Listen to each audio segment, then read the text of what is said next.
Good evening and welcome to tonight's City Council regular meeting. Today's date is Tuesday, August 22nd of 2023. Roll call, please. Thank you, Mayor. Councilor Conklin. Here. Mayor Smith. Here. Councilor Stankovich. Here. Councilor Polis and Vincent are both absent with notice.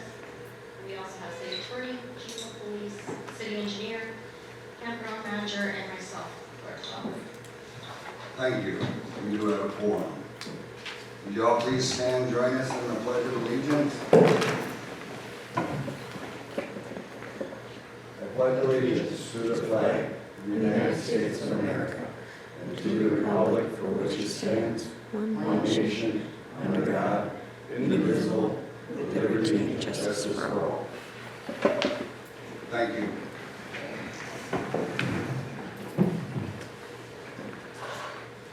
Okay, approved additions. We have two, I believe, for tonight. That is correct. We have the Gilbert Knights of Columbus Council 5031 for a gambling request for their vehicles at the church, and then we also have a proclamation for Maple Village.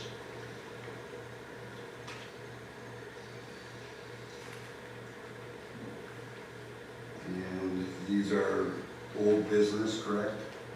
The Knights of Columbus comes back every year. It would be a new business. The Maple Village proclamation we did approve last meeting, but we didn't have the actual documentation, so that would be old business. Okay.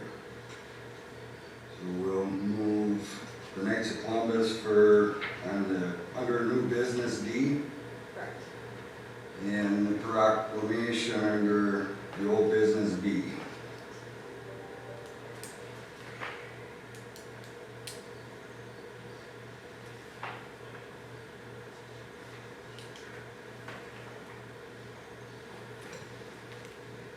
No further additions.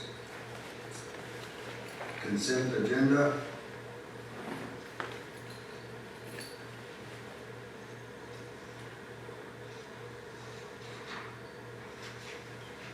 We need a motion to approve the items first. My fault, yes. Do I have a motion to accept the amendments? I'll make the motion. I'll support. Motion by Councilor Potman, supported by Councilor Skinsich to accept the motions from the Knights of Columbus and the proclamation to the City of Gilbert. Any further discussion? All in favor say aye. Aye. Aye. Opposed say nay. None. Motion carries 3-0. Thank you.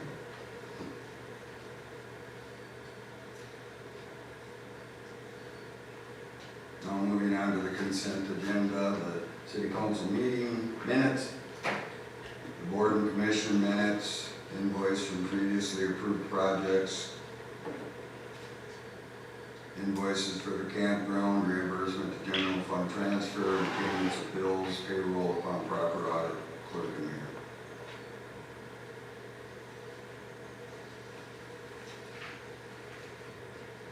I'll move. Moved by Councilor Skinsich, I'll second for discussion. seconded by Councilor Potman. Further discussion?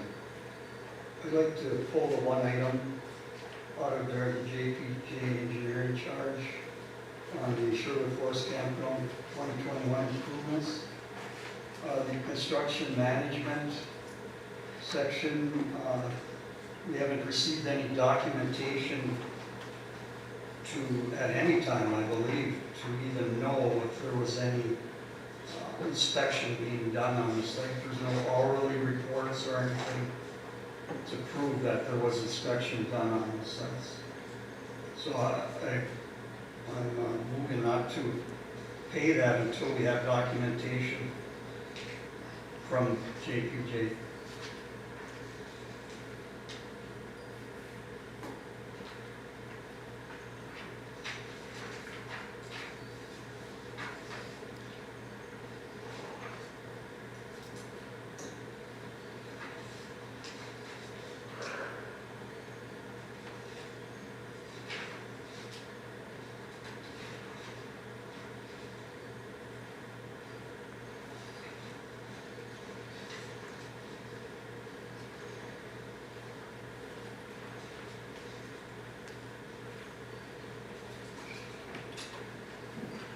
Mr. Mayor, we can provide a documentation that comes from us, of course, so. You want to pull at that table, or whatever, that's fine. You do have the documentation. Yes, we'll get it to Jill for the next meeting or whatever. Is that all of this? It's just the one invoice. It's on that one invoice for this time. And it's probably been done in the past, I just haven't caught it until this time. But we need to have this for all engineering firms, you know, to have documentation on their inspection and time. You know, otherwise it's just a number out there that we're paying, and we don't have any facts on it. You know. That's all I'm asking. So second, to approve the agenda with the exclusion of, yeah, that's specific. Yeah, it's this one here, the campground titles in there. For pulling, approving the agenda, all but except the Sherwood Forest Campground 2021 improvements for the amount of $2,986.31. Any further discussion?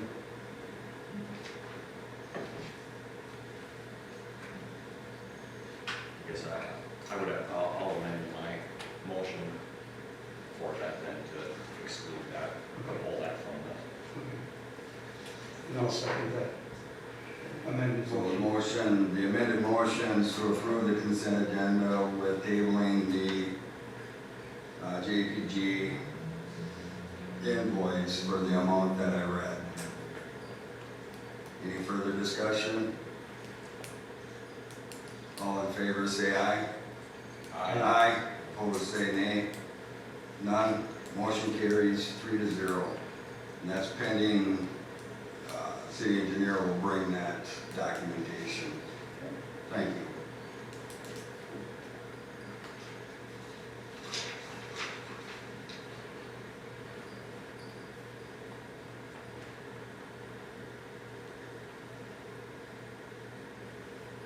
Do we have any public input?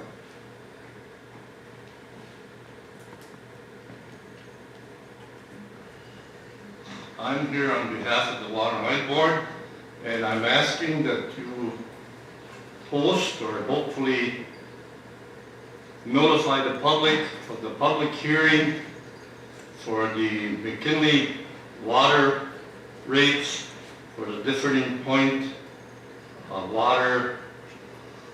People, there's about a dozen people that have to be on there, and I believe there's one other reason to have that public notice, and it's now August 21st or 22nd, and you're gonna have at least 30 days notice, and I'm afraid that if we don't stir this pot a little bit to let the public know that you're gonna have a public hearing on what the city's planning to do, that it'll get swept under the rug or something. So I'm asking that you set a date for the public hearing and include, I believe there's 3 items that have to be addressed.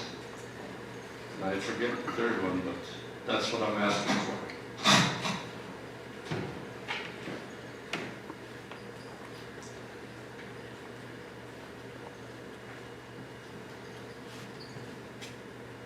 Go ahead. Mr. Mayor, Council. So I'm, to be clear what role I'm in here, so I'm speaking as a business owner right now.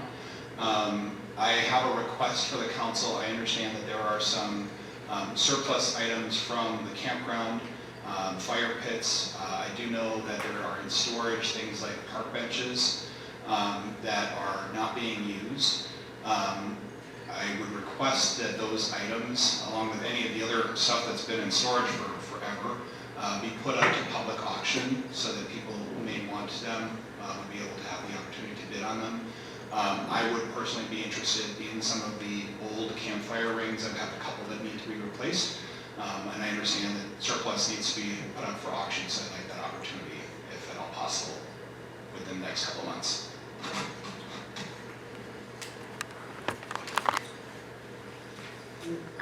Comment on that.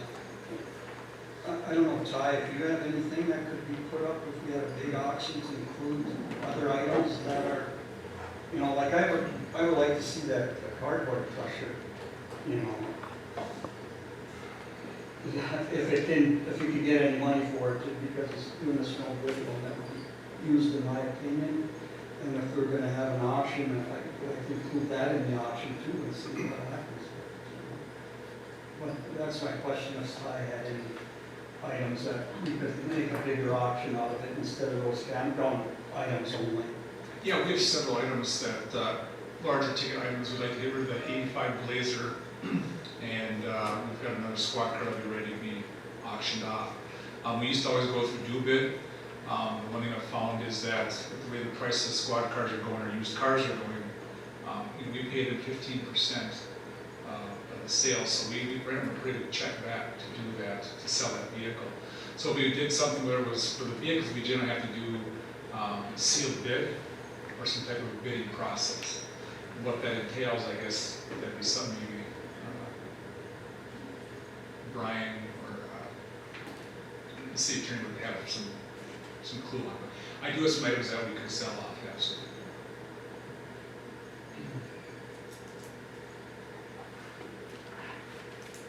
So I don't know where we go from there with that. Do we appoint somebody to set, our working committee? And I am aware Sam does have some items that he would like to auction off also, and he's been working on a list, partially to try to get that back locked, cleaned up. So is that already kind of in motion, that you were planning an auction in the near future? I was planning coming in towards the end of September, once we went through all the vehicles and items to come forward, making a request that if I could either auction them off or do a sealed bid. Yeah. Sealed bid, basically we're not paying the 15% when you do the sealed bids. It's kind of hit or miss. I've seen some cars with 70,000 miles go for $500, and I've seen some complete pieces of junk go for $3,000. So it's just kind of hit and miss about what you get on the bidding process. Sometimes you win, sometimes you lose, I guess. But we can at least start clearing some things out. And that brings up the old fire truck. Would that be put in there too? Just a thought, I don't know, what the fire department or firemen think about that. Yes. What do you use for advertising? I guess that's the biggest thing, is just to be able to really reach people all over. So that was kind of the blessing of do bid, everybody kind of checks on that. Yeah. So it's that give and take. However, generally we put something on our Facebook page. We usually see up to 40,000 people view that, usually within a couple of days. So usually 4,000 to 5,000 fairly quickly. So we can do it that way. And again, I think we have the right to reject bids too. So I know there's amounts on there. we can do minimums on certain things, correct? Yep. I know there's some fire department groups down towards the metro area. A lot of them collect that kind of stuff. I mean, that FWD, I think we got around $5,000 for that through do bid. I don't know what it was after they collect their portion, but I don't know if we'd be in somewhere in that ballpark, or maybe, I don't know, people would pay more than that, I don't know. It would get out there though, letting them know. Yeah, because I don't know if you want to keep that, I don't know if you guys have discussed it at the firemen's meetings, on keeping that in storage over the winter, and what are you going to do with it after winter, so. Well, and what are we gonna do with it during winter? To have it sit outside, it's just gonna beat it up. Right. So I would, myself personally, would rather see it go unless we know we're gonna use it for that dump body deal and use it for a dump truck, otherwise just. Yeah, I agree with you, because, like you said, it's in the best shape now to show it, and then after winter, it may not look as good. Right. And I probably have $10,000 to $15,000 worth of surplus. And it's only gonna get old, like you said, it's just gonna, if we don't get rid of it now, it's just gonna get worse and worse, So does that do bid, do they charge you 15%? For vehicles, it depends on the items. If it's more than 500, it's under 500, I believe it's like 7 or 8%, it just depends on the increment. If I know what we want for a minimum. Yeah. I think if we get the word out there, we can try it anyways. I mean, If I may make a there's gotta be recommendation. something out there we can hit the general population. I'm on auction sites all the time. It's better than buying retail. So do bid is certainly one of them. bid to buy is another one, all surplus, which tends to be very heavily municipal as far as stuff. And there's one other that I have. I'd be happy to forward all of those to Jill to look at what would be the best option to look at. The big thing you want to look at is who the audience is. I've been on DoBid. Frankly, it's a little, the site and the service is not that great. There are better services out there. And I think that should be something else that you look at in this process, is like, what are the charges? I'm sure they charge all different, but the distribution, how wide do you get the word out? If you have the right thing, like, people might come from Ohio to pick up a squad car, you know, but if it's, yeah, or a fire truck, exactly. So looking at who your audience is, that's gonna raise the price quite a bit. That doesn't hurt. We can always put it on new bid later and there'll be a better deal, so. So to answer your question, I think they are, I know the chief has been working on it, but I think we should set a time limit for the end of September to get. So that answers Paul's question too, that it would be in the Auction, yeah. Yeah. Excellent. Any more public input? Thank you. Are you gonna make any action on the public hearing? I believe we've got a public hearing coming up. Yeah, is there a date for that? Are you gonna notify the citizens with that through the mailing of the billing or something so that everybody's aware of it? Yeah, it has to be 10 days in advance, right, Jill? In the Yeah. paper, so I think you're aware of that, right, Jill? You're gonna I post am. that? However, the McKinley, do we not need to meet with them first? I think that's a different situation. It is, correct. Might be a one-on-one deal with them, you know. Right, but as far as the other departments, that the notification is in here for, I know we talked about it at a meeting, and this is what it would actually look like. So we'll get that posted then if it's approved for Wednesday. Plenty of time. Thank you. So yes.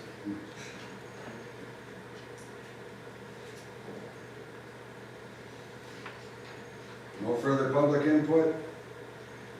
Thank you. Move on to mayor and council reports. I have minimal to report. Last weekend, we were busy in town. We had Splash Town event for recognizing first responders. We had the School of Blues at the same time. It went well as far as I've heard so far. Didn't have any major issues. I myself and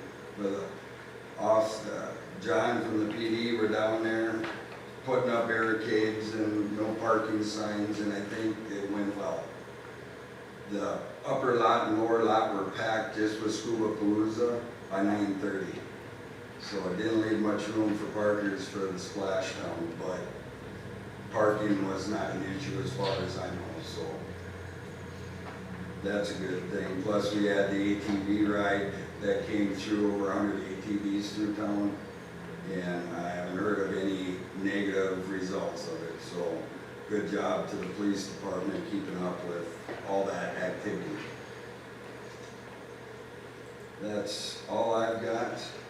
Councilor Putnam? Yeah, I had one thing for sure. You know, I've been looking, you know, into our budget and into the audit, and the past audits, and I got some information on the 22 audit already, and we're running in the red in our sanitation fund. And I'm going to ask the council if you would allow me to go ahead and look into what the problem is there, and why we're running short. And if we were going to go to a commercial, I'd like to get all the numbers, because I've called the G-Men, and they said they would be interested in giving us a proposal for charges, you know, for the commercial side of sanitation. So, but he says, get the numbers for me so I can give you a good bid on it, you know, so I'm asking you guys if you'll allow me to go ahead and find out all this information, and also meet with the G-Men so I can present it to the council at a later date. Mayor, can we, written contract dollar amount will be 2, so we'll, wanna come up with a, a. Right, but at least I'll have the numbers together, so if there is another bidder out there, I can pass the numbers to them also. Have you heard the reason with the garbage truck? Yeah, with the turf, well, some repairs are needed. Yeah. It's on its last legs, you know, and we don't have monies in the fund to even buy anything, even a used one, so it might be cheaper to go with the commercial over trying to finance a truck and everything else to keep us doing it. I think it's a good idea. I mean, just We get the got numbers more. in. You can reject it or approve it or whatever. At least I'll have the numbers for you. There isn't one more person during the week rather than having to collect garbage. Right, yeah, it is Also. probably another 10 hours of the person to do whatever. And maybe we can have a spring cleanup next year. I've got no problem with that. Yeah, okay. Yeah, so I don't even know if that needs a motion. It should motion it, yeah. I'll make a motion for that, for Council Bond and to reach out to get some numbers for sanitation. What do I second it? I guess I can second it, I'll second that. motion by Councilor Stange, seconded by Councilor Bodman, to approve them to gather information for G-Men, for our sanitation, get some places, and look into cost savings. And on that note, I already talked to Leo Skirvik, and he's very knowledgeable about the garbage runs and everything, so I'd like to thank Leo for offering his time to help me with that, finding the numbers. I've done a lot of research on that over the years, and just to give you a little input to what Bob is talking about, we've got roughly 55 commercial customers, and we've got roughly 20, the city of Gilbert being one of the 55, but the city of Gilbert actually has about 20 pickups on their own. So basically, of the 55, and I've watched this quite a bit, probably about a half a dozen need service on a regular basis. If you go up and down the main street alleys, you see that the canisters are out, the big 300-gallon jobs. You know, most of them have padlocks on them and the covers on them. And what really bothers me is, as far as the Sherwood Forest is concerned, or for that matter, the 20 city canisters throughout, you know, water plant, sewer plant, etc. None of them seem to have a cover, and I think it's a health issue. They should either be upgraded with covers, possibly padlocks. I know that we got, what, about a dozen city employees, and not even counting the out-of-towners that come and dump garbage into. And we as citizens are footing the bill for that. And it's grossly unfair, and I can see that you're just not making money on it. So we need a committee or something to get all the facts together and see where the city wants to go with this. Because it is a problem, and basically right now, it's on the shoulders of the taxpayers subsidizing the ones that are not paying. I mean, out-of-towners, and what bothers me a lot is even down at the recycling center, I see people dumping garbage into those 4 canisters. And that's a county problem, but we are part of it, you know. We have a bigger problem than just roughly $9,000 a year in the red for the garbage service. And even after raising the prices for the commercials, it's a bigger problem, and we really need to get into that. And I'd be more than happy to give you more information as time goes on, but let's have Bob get a chance to research that and give you good information and go from there.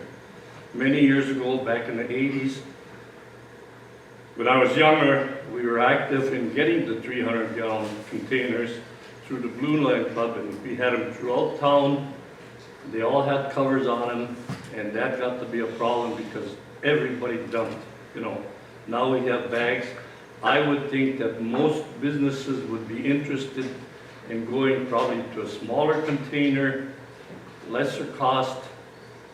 Even if it's a greater cost, I don't really care, you know, but we got to do something to change the system, because where we're at, it's not working. It's a burden on the city, it's a burden on taxes, That's one place where you can really make an improvement. And it probably would help the businesses as well as the residents.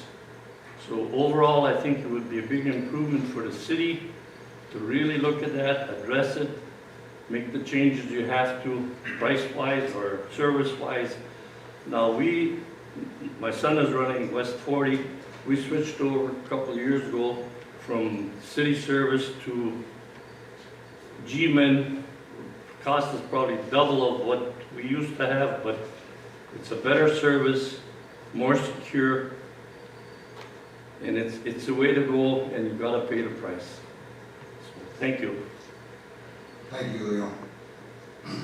Any further discussion? All in favor, say aye. Aye. Opposed, say nay. None, motion carries 3-0. And thank you for looking into that, Councilor. Yeah. And thank you, Leo. Do you have anything further, Councilor Bottom? No, that's enough for tonight. Thank you. I have lots of things, but I'll just keep it to that one tonight. Councilor Stenzich. Nothing at this time. Thank you. We'll move on to the reports from staff, boards and commissions. Fire chief isn't here. City attorney. Good evening, Mayor, Council. I don't have anything for you to report, but I'm happy to answer any questions. Thank you. Police chief. Nothing this evening.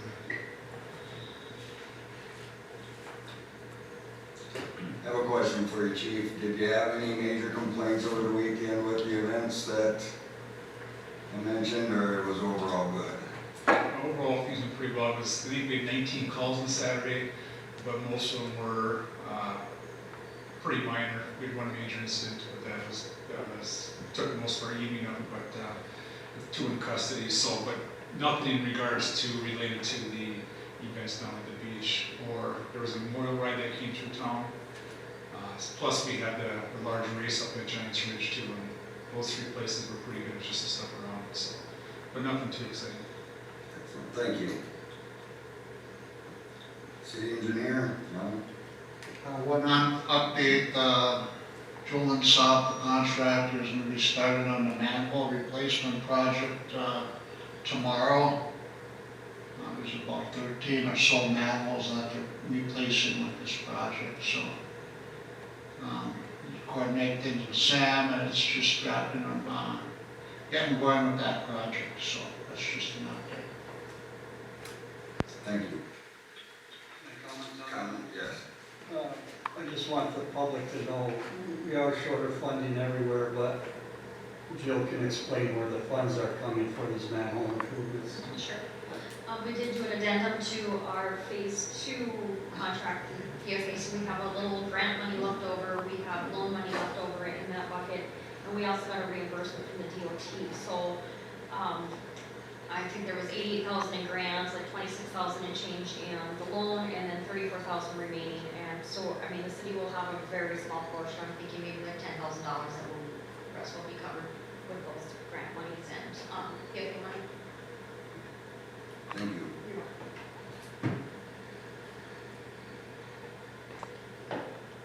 Public Works isn't here. Do you have anything else, John? No, thank you. On that public works side, I was hoping Sam could be here, because, you know, I'm looking at invoices and bills like you do, and it's coming up more and more that there's always a question mark on the coding coming from the public works supervisor. He's not coding, you know, like, for instance, here, there's always a code with a question mark on his invoices. And I believe he's been told about it, and he's not conforming to what the What we office do is wants. we receive the bills, if there's no code on it, we send it back to them for the proper coding before we process it, as we need to know what bucket in their budget they'd like that to come out of, or what project it's for.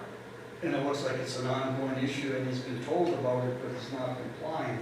So I was hoping he would be here so he could explain why he's not complying, but it just has to be brought up because this has been going on continuously. And I don't know what the next step is on that, to get them to comply with the coding issue.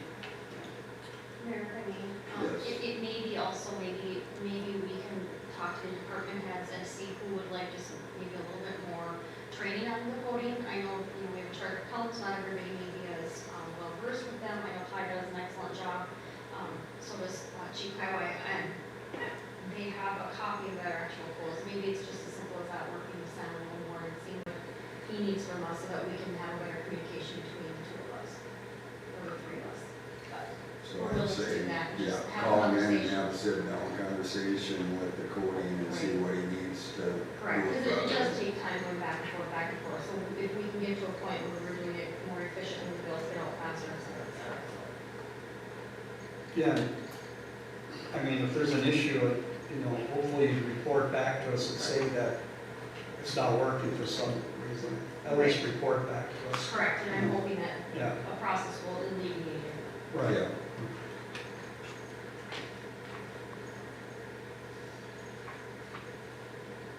Anything further?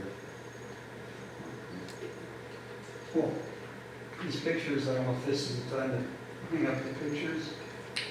Discussion on what, I don't know, Well, I guess we can because it was, Sam brought them in from the Yeah. school, so. right. Actually, the Range Historical Society donated them to us to do what we would like to. If they did ask, however, if we don't want them, to let them know they'll take them back. The Historical Society, Correct, did, not the that's- school. I think we got them from the school, but the Historical Society, from what I understood from Sam, did say, they're ours, do with that, but if we don't want them, call them back, we'll come get them. So I don't know if they have them in the school in the meantime, or how that all worked.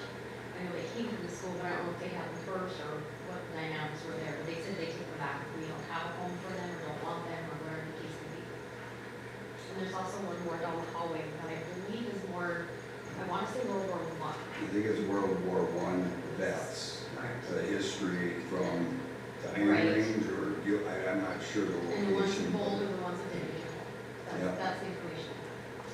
Maybe you could contact the vets on I that think, one. yeah, the VFW would be a good place, good home for it, if they had to move. But the other ones, I don't know. Community centers, well, if it's like a thing that's big enough. I think these are more or less museum pieces, and this isn't the museum here, I don't know, that's just my view on it. This doesn't fit, I don't know if you offer it to the public, and if they want them, to come and get them, or, I don't know, what's the answer? Where did they hang in the school? I don't remember. Auditorium. And, yeah, that was in It's the been so gym. many years, I don't remember. They're big, definitely. And they have a plaque down there that explains some of them. Definitely a piece of history. So if anybody has a suggestion, Maybe Trenty Law Firm wants them. We have a giant Lincoln in our building right now. I don't know if you're aware, if you come by, maybe Lincoln. I don't know that we have the space either, but I do know that it says the history of law. I mean, they're historical, no doubt. So I don't. We're just- The only one to go would be up here. and that's what Yeah. Sam thought, we put them across Right, there. but is this the proper place? Like that, I can see that in a museum, but not in our city chambers. I don't know, that's just my opinion, Well, honestly, I'd rather see it go to a historical society that will make use of them. Yeah. Me too. Has anyone reached out to the St. Louis County Courthouse in Virginia? I mean, Have not. that would be an No, that'd be option, good. since it's related to law. Yeah. They have the space. Another suggestion may be the Discovery Center in Chisholm. Oh, yeah. They have a lot of Iron Range small town history, so they might have a spot for those. That's true. Yeah, we can do some checking, I guess, to see. Right. See if anybody's interested, come look at them and see if you have room for them, that's the main thing. A lot of space. Should I follow up with the Historical Society first and see what what they wanted us to do with them before we reach out to others? Yeah, Okay. yeah, because if they wanted them back, and give them the first And option. then maybe the vets after that for. Yeah, and if they don't want the vets, reach out to the VFW and see if they would take that for historical. Otherwise, it could go maybe in the Legion room, in the community center. I don't know if that's still very active, but It's Pretty much storage. cluttered right now. Yeah, Storage. Yeah. It's a storage zone, so. I don't know.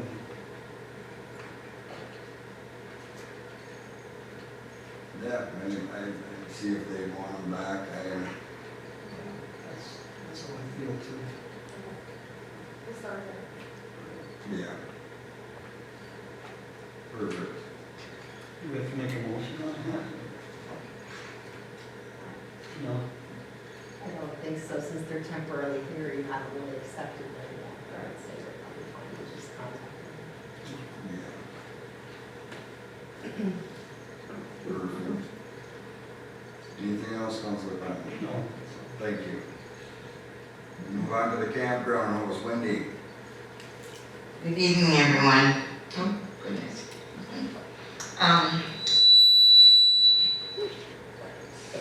Okay.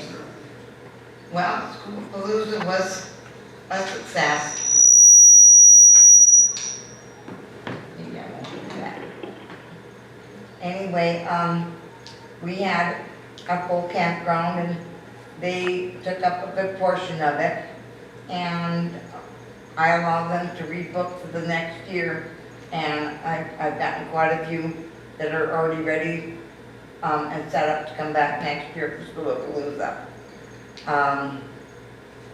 The only other couple things I got, I passed out to you a badminton and volleyball combo set. I had purchased before for $100 aluminum poles, and they lasted about 3 uses and they were gone. This is a steel post, so they're gonna last. They're not gonna bend like the aluminum poles do. And I think maybe going with a little bit more expensive set, it's gonna last us a long time. It would be the $4.99 plus $99 shipping and tax.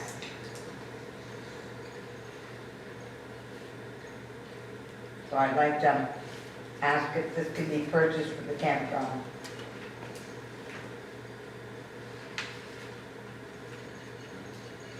Oh, how much is that weight? I can't see the pounds. It kind of tells you the quality of the set, how heavy it is. I can't read what it says there. Is it 201 pounds? 101? 101. It's 101? Okay. Yeah.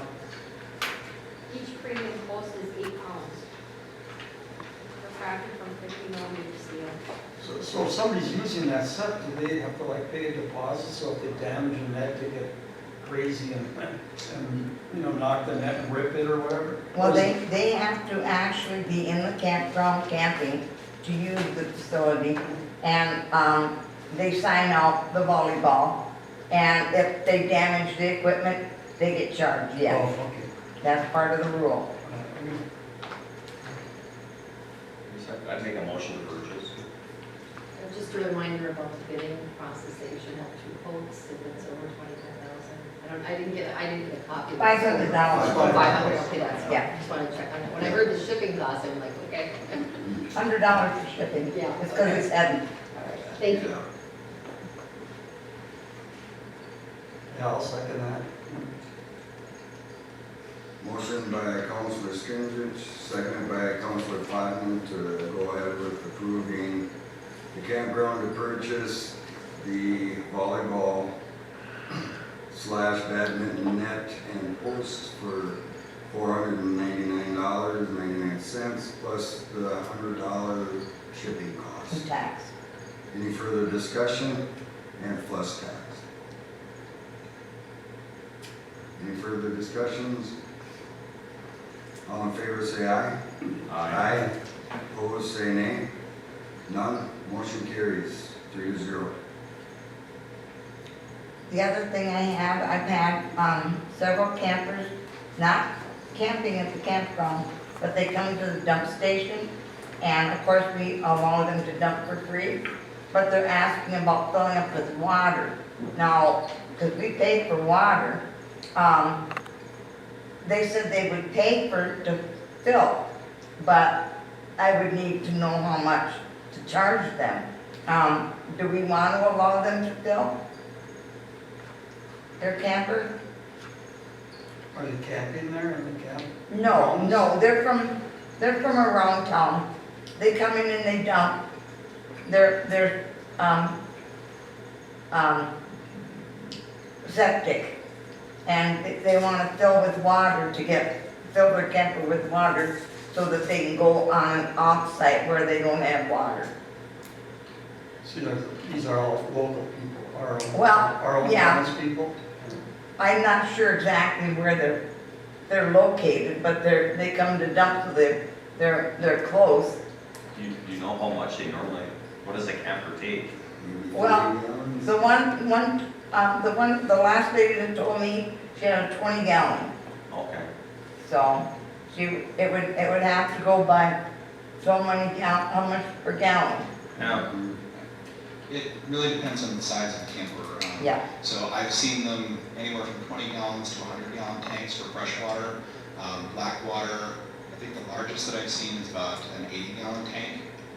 So, and just for point of reference, whether it's a fill or a dump, I charge $5 for either, per gallon? per dump. So if it's a fill, I charge $5. If it's a dump, I charge $5. So 100 gallons of water is 68 cents. That's what residents pay for 100 gallons of water. We pay 68 cents.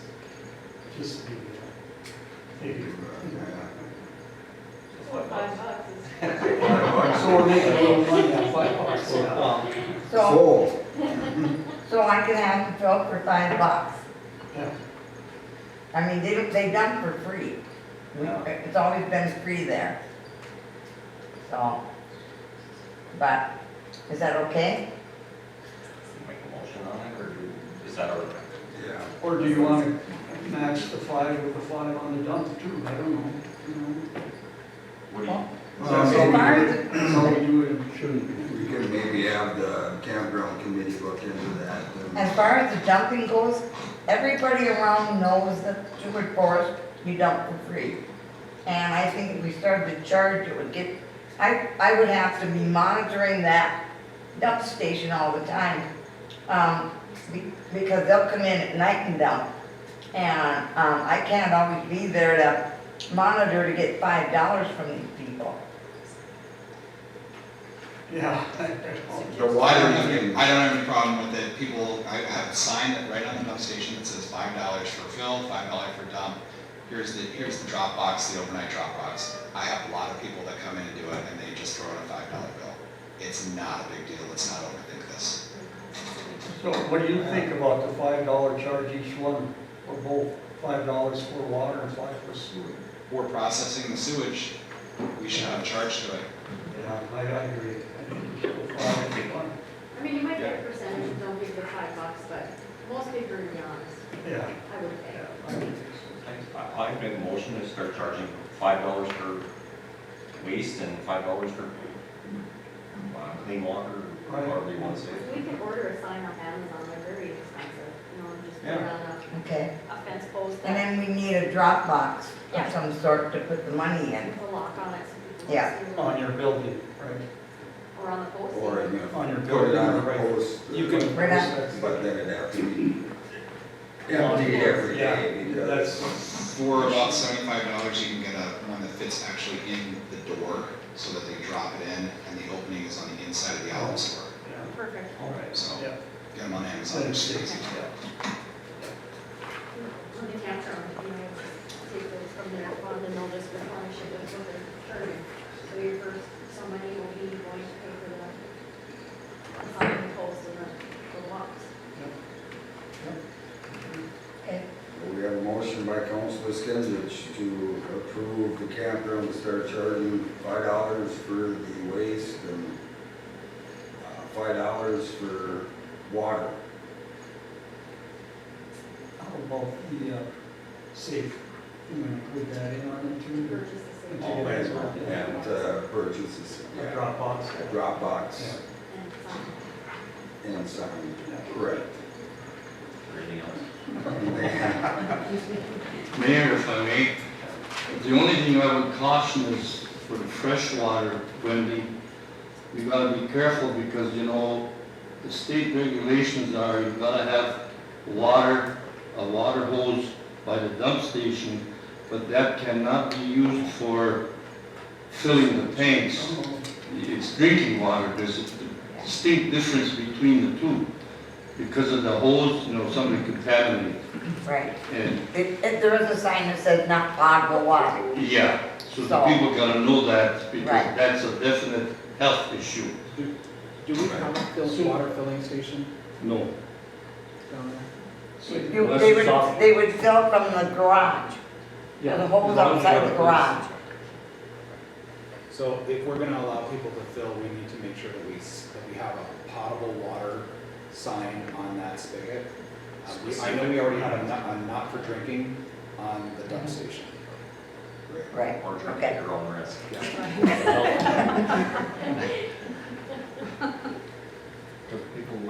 Is there a special hose for doing that? Generally speaking, industry-wide, a green hose is for non-potable water, like a garden hose. A white RV marine hose is for potable water. That'd be a good way to identify it too. And they would usually know that if they're And it could be labeled. already, Potable water.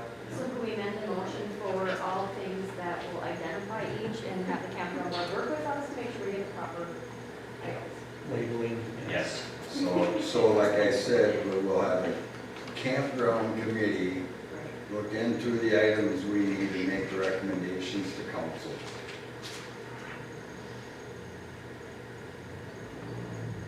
Or do we want to have Wendy just go ahead and order? I don't think it's gonna be that expensive to do, I don't think so, so. and then we can start charging Right. kind of immediately for at least the sewage part of it. Sandra can order right off Amazon, Okay. as long as it's under the amount. And it shouldn't be that much. So there really isn't anything to amend other than We want a dollar amount, not to exceed it's gonna be $500 or something, I don't know what. Right. Yeah, it isn't gonna be more than $100, I don't think, but, Your hose can be expensive. oh yeah, we gotta get new hoses. Depending on how long. But I think we can put together a project with an invoice and we can work with them. Our next meeting is what, September 5th? Sixth, I 9th, think. 6th? We can get together an invoice and submit it all at once. And then Yeah. just go over their next meeting on the 12th.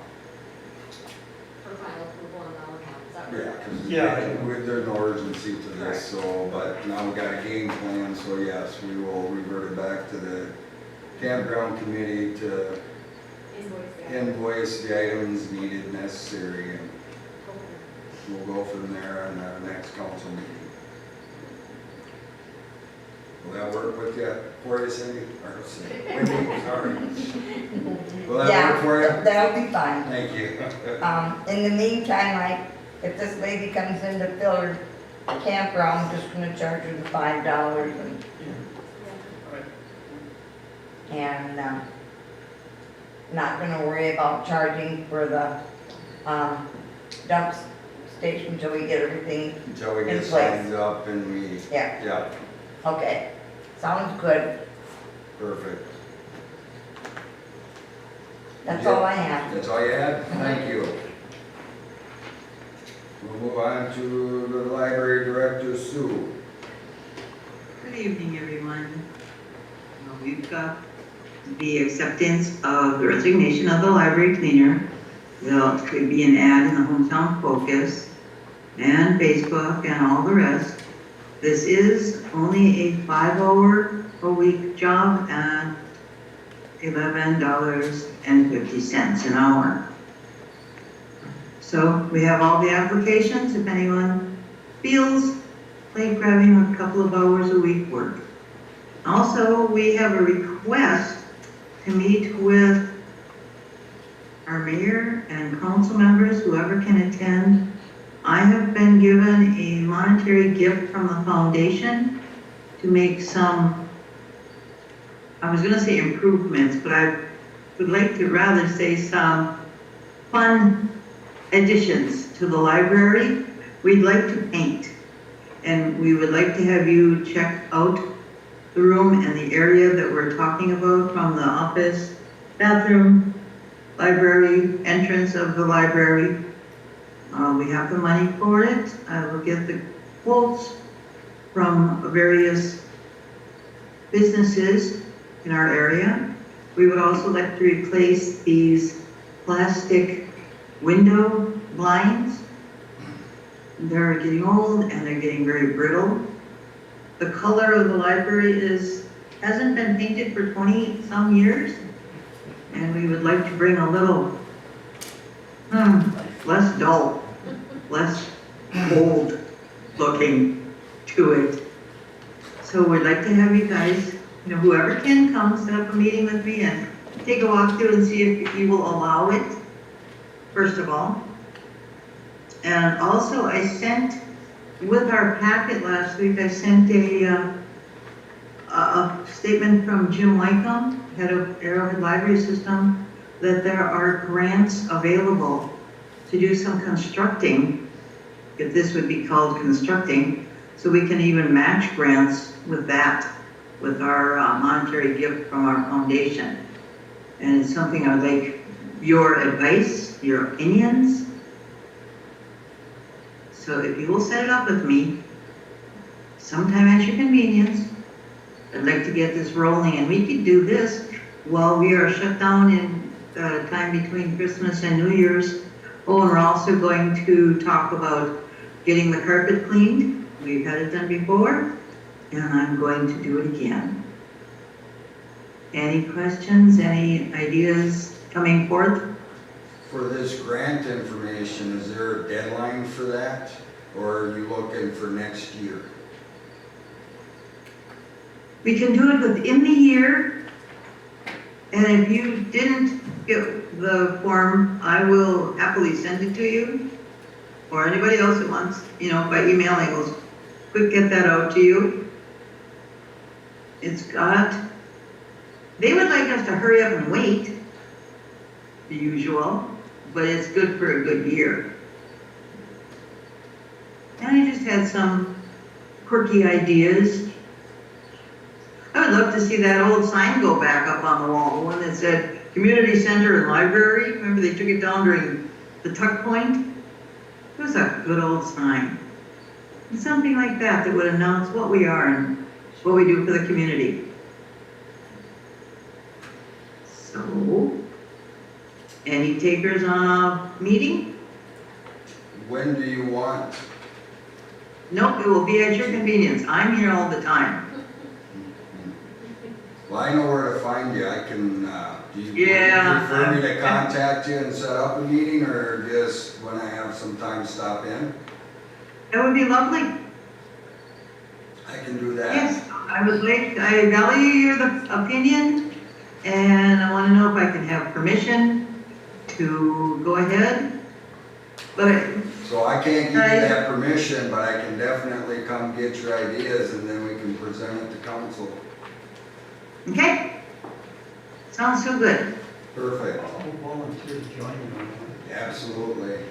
Councilor Potton and I would be happy to come and see your ideas. Great. I look forward to it.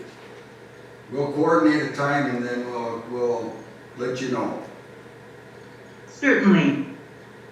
Councilor Skinsich, do you wanna, well, we can't, the three of us, but, I'll be there in spirit. okay. I didn't wanna leave you out. We can take some pictures and we can put together a proposal. Remember that when I need your vote. Yeah, but I think if there's grant monies available and they have this donation, let's make the best of it. So that's why I asked if there's a deadline. If there is, then we should move, but I think we can definitely make it there and see some of your ideas and hopefully make them come true. Thank you. That's all I have for this evening. Thank you. We have to have a motion to accept the resignation. So, the library custodial staff resignation of Barbara Scalpo-Kern. Make the motion. I'll second. Motion by Councilor Bodnan, supported by Councilor Skinsich to accept the letter of resignation by Barbara Scalpo-Kern, effective date August 7th of 2023. Any further discussion? All in favor say aye. Aye. Opposed say nay. None. Motion carries 3-0.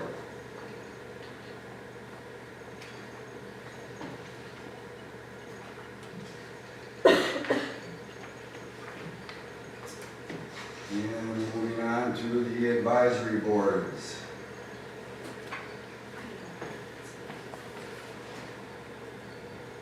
Good evening, Tanya Smith, the Charter Commission. I just wanted to let you know that the last couple of months we've been able to get through the charter.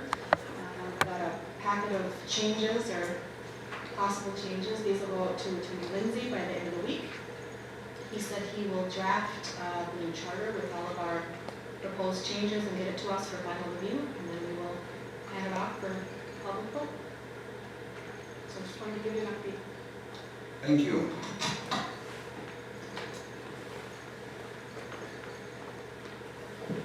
Quick update before that. So Mayor, you were wrong. There was 4 events in town, not 3. Yeah. Minnesota Four-Wheel Drive Association had their annual trail jam. They had more than 250 registrants of vehicles, and they had a huge fundraiser that was on my property this weekend, very successful, lots of compliments. So on top of all of that, Ty's team had all of those people as well. So. And I remember seeing that banner flying out there, Yeah. so yes. Yeah. So we are capable of doing quite a few events. So just a quick update from the campground board standpoint. We were supposed to have one more demonstration for the reservation system platform. Jill and I spoke after about a week and a half of my trying to call and email. We were going to go with 4. The 4th candidate has dropped out. We've dropped them out because they have not been responsive. So at this point, we have all of the information that we need to make recommendations. Our September 6th meeting, that is going to be the primary topic of discussion. We will be narrowing them down to 2 finalists. We'll put together kind of a pros and cons of each of the systems for the council to review, make a decision hopefully, or have, if you want more questions or if you want to do actually in-person demos, we can set those up as well. But we're coming close to the finish line, and we hope to have that to you in September. Excellent, thank you. We did have one question brought up with the charter board coming to their conclusion of actually going through the charter. Does council wish to have the ordinances reviewed and updated or looked at anyways?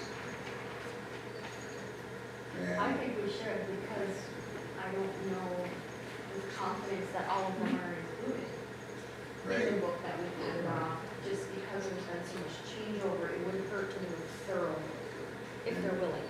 and it was recommended that we break those ordinances down, and for all the ordinance pertaining to the water and light, that committee look at those. All those pertaining to planning and zoning looks at. Because they're the ones that deal with the ordinances when they're reviewing permit processes, so it makes sense if the council wishes that procedure be taken, if these committees will do that for us. So would Ty have time to look at the safety end of it, or our, substance and that kind of stuff that would be your purview? There's a lot there for, Okay. What exactly do you want me to? well, anything that the ordinances wise that should be updated, should be caught up to date or maybe dropped or? Yeah, they can provide with us, and we can start going through it based on the change of state statutes and Yeah. start the project anyways. I think that would save a lot of time for a committee that would be picked to go through it because they don't deal with it. So then, I think a lot of the building code stuff involved in that stuff, we don't have any, I have no experience in that, so Right. that would be somebody else. But anything involving state statutes and most criminal codes, traffic codes, even under nuisance, I can certainly take a look at yeah, and that's why I figured you break that down on that end, planning and zoning, we get that board to look at those ordinances. And then there's, I'm assuming, gonna be a lot of miscellaneous that don't fit those. We can ask maybe the charter board committee members if some of those, they would review some of those. Just so we get everything updated. There are a few of us that would be willing to review those ordinances. I don't know if that would require a new appointment, being it's technically a different committee, but I can get mayor and council a list of those of us that would be willing to do that. For those miscellaneous ones that don't necessarily fit in other codes. Just a suggestion, not legal, but you may want to consider maybe grouping them and staggering them, presentation to council, because it could get overwhelming fairly quickly. So, to kind of consider what your highest priority is, maybe set some timelines, maybe for the next meeting of, who's going to be considering what ordinances and, when their report is due, things like that, but stagger it for the council's benefit. That's my concern, would be you get overwhelmed. Overwhelmed with everybody, yeah. I can see that because there's a lot. There's a lot, that's a good idea. Would you be asking, say, the water and light board to be present there, or just give recommendations in paper form and give it to them? Well, if we put together the ordinances we have, and then ask them to, at their meetings, I'm assuming it's not gonna be one meeting, because there's a lot to discuss, and maybe even have to seek legal counsel to update or change. But just, yeah, sit down and take that and just go through with a fine tooth comb what doesn't pertain, we itemize what we need to upgrade, we look, research, and just get everything up to date.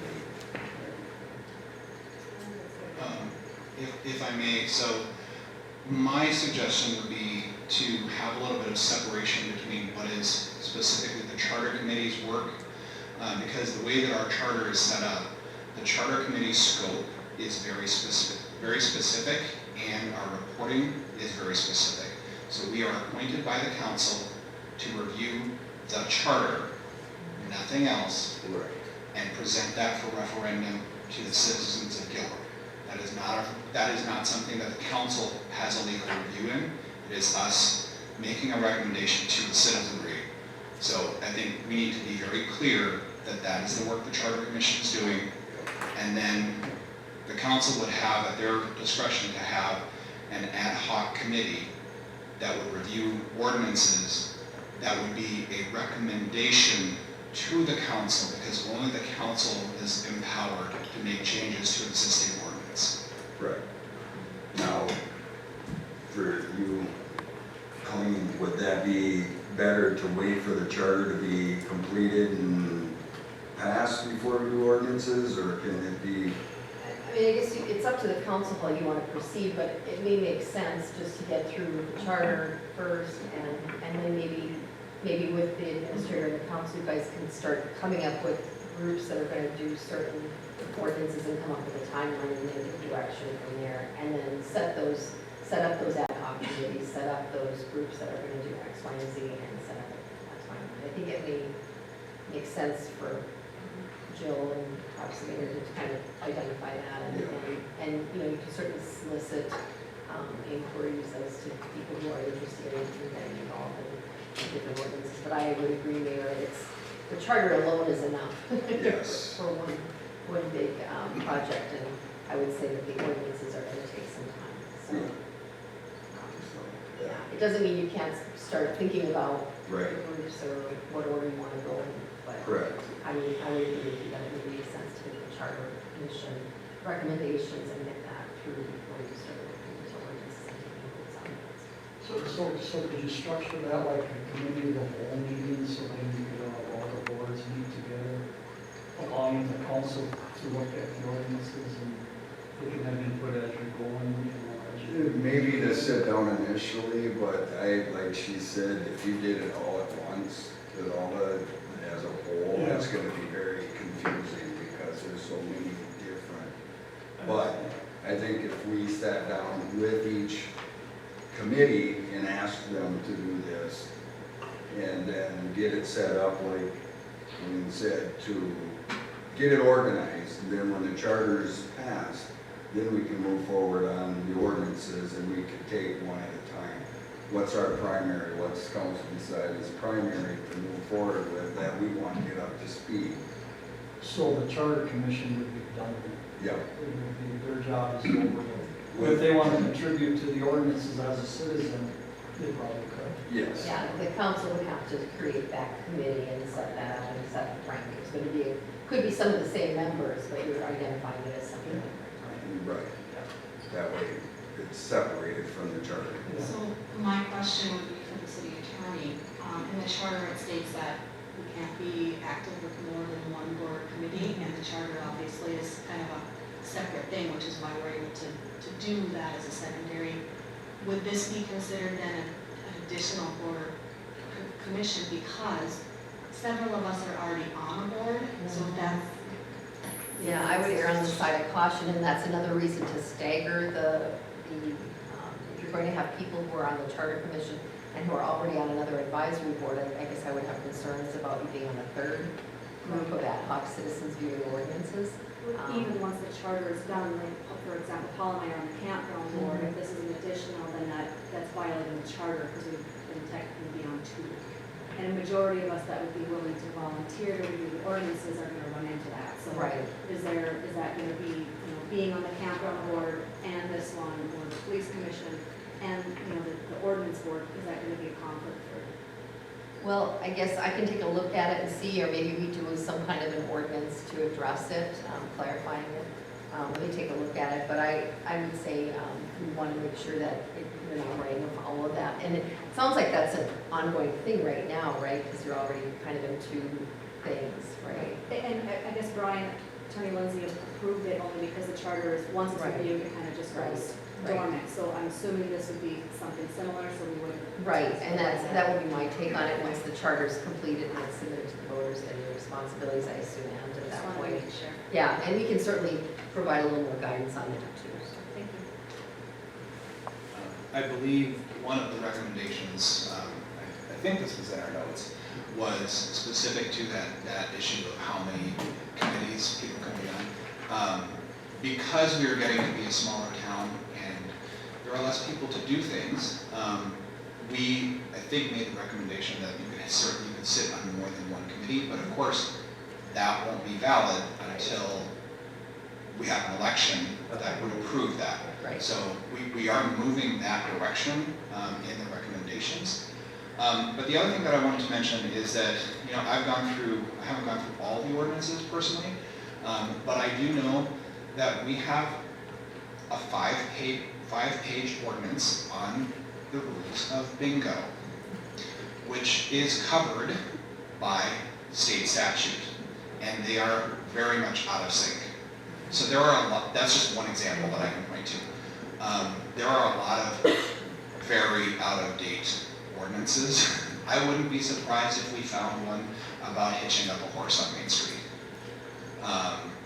There's just a lot of outdated stuff out there, so it does need to be looked at. That's why I agree, because 30 or 15 years of working, looking through our ordinance books, and there's an array of ordinances that can be updated. And if we have members that are willing to do it, let's do it. Let's get it updated. But we'll finish the charter first. But Clerk Zoller and I and Councilor Bonin and any other councilor, we could definitely get those divisions and groups going. And then when the charter is approved, who knows when, if we're gonna have a special election to approve it, or if we wait for the next election, we can get it going anyways, so.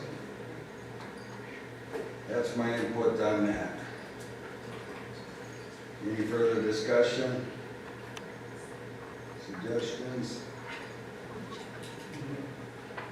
Leo? Normally, as I remember it, I could be wrong, that's where the attorney comes in, but I believe that the charter has to be through referendum at the regular vote, which would be 2024, I believe. So that gives you a little leeway, but you gotta do that step first before you can do the rest. Correct. So you got like between now and November of 2024 to get that up for referendum. That's when the election has to be. I was on the Charter Commission 12 years ago. That brings up a question, so can the ordinances be changed at any time then? You don't need to bring that to referendum vote, No. right? No, that's correct. The Yeah. council does that all the time. You all make new ordinances, you adapt, you amend old ones. So, you know, in your review, if you see something that's really outdated or really unnecessary, you know, you can do that one by one if you want it without the need for an expansive review of everything. So that is your option as well.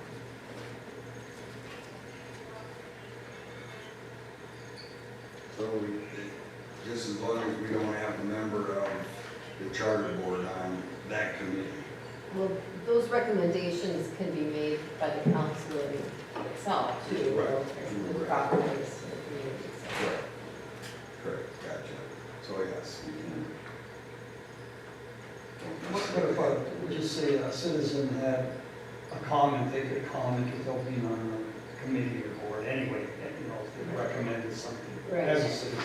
As the council's aware, yeah, we have to Right. publish notice and submit the Yes. ordinances, and during the public participation, Yeah. anybody can come in or they can submit written comments and everything like that, for sure.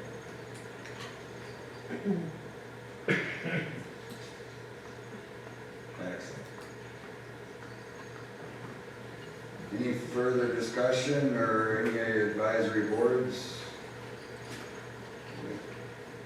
We'll move on to the clerk, Fowler. Thank you. I'll do a finance update here first before I get into the other items. So you can see through the check register, we currently have $206,957.10 in bills. We currently have a balance of $363,802.34 in the bank after the bond payments were done. So with that, some of our bills will be held until we get our reimbursements, because we'll only have $156,845.24 in checking. But we're waiting for $491,528.30, which PFA has and will process. Normally it's between the middle to end of September, we'll get that. And the 633 check has been mailed for the interim financing, which we needed to get $150,000 back into our general fund as soon as we receive that. That was mailed Monday, so I would expect that any day. Also, there was a mix-up somewhere with the title company for the CREP deal where we were supposed to get $22,121.10. For some reason, they took CREP's $15,000 off that and only sent us $7,100. So Brian's looking into that, get that corrected as soon as he can, because I don't know where the error came in. It just did, so. So what was the actual sale price on this property? I thought it was like 95 You something. actually got 95 Yeah, for it. he did. So that's kind of where we're at. Campground board currently is $136,284.47. So all we'll be keeping are real close tabs on those funds as they switch over and we get those checks and we get our reimbursements. We're going to, it's our turn to plow the Curling Club parking lot this year. We talked to Sam, he said it's kind of when they're out plowing, that's when they go plow it. So for some reason, there's 3 inches on the ground over there. They don't necessarily make a special trip, but he is gonna reach out to some of the other cities and see what they're doing. Seems like we do it every 4 years, it switches to a different person. His only concern is, if we're out and about during the week or on a weekend, we don't always necessarily know there's a function going on, and they don't wanna be trying to call the parking lot when it's full of cars. So we got some things to work out there, but he's on it. jump around a little bit here. The digital time and attendance through paychecks, I gave you guys some information on the fees on that. The reason, one of the biggest reasons, and I know Council constantly goes through payroll with us and looks at time cards. A lot of people's handwriting is really hard to read.